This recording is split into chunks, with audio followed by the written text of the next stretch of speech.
ஒரு முக்கிய செய்தி. நடிகர் ஸ்ரீகாந்த் போதைப் பொருள் பயன்படுத்திய வழக்கில் கைதாகிறார். ரோஜா கூட்டங்கிற படத்தில் அறிமுகமானார்ல நடிகர் ஸ்ரீகாந்த்.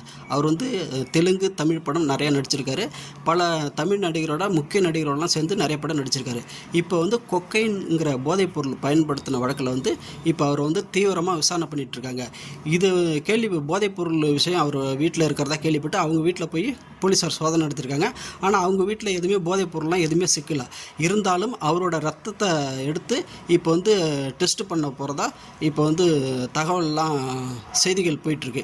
இந்த நிலையில் அவருக்கு நேரடியாக கொக்கைன் பொருள் போதைப் பொருள் சப்ளை பண்ணார்ல, அவரே வாக்குமூலம் கொடுத்துருக்காரு. என்னென்னா, நான் ஸ்ரீகாந்த்கிட்ட போதைப் பொருள் அடிக்கடி கொடுப்பேன், அவரும் இன்னொரு நடிகரும் அதை பயன்படுத்துறதை நான் நேராக பார்த்துருக்கேன்.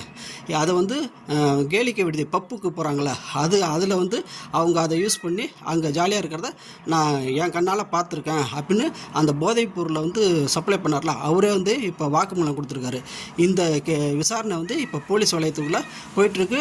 இப்போ நடிகர் ஸ்ரீகாந்த் கிட்ட இப்போ தீவிரமாக போலீஸ் விசாரணை பண்ணிகிட்ருக்காங்க. இதோட விசாரணை முடிவில் தான் என்னென்ன தகவலுங்கிறத நமக்கு விரிவாக தெரிய வரும்.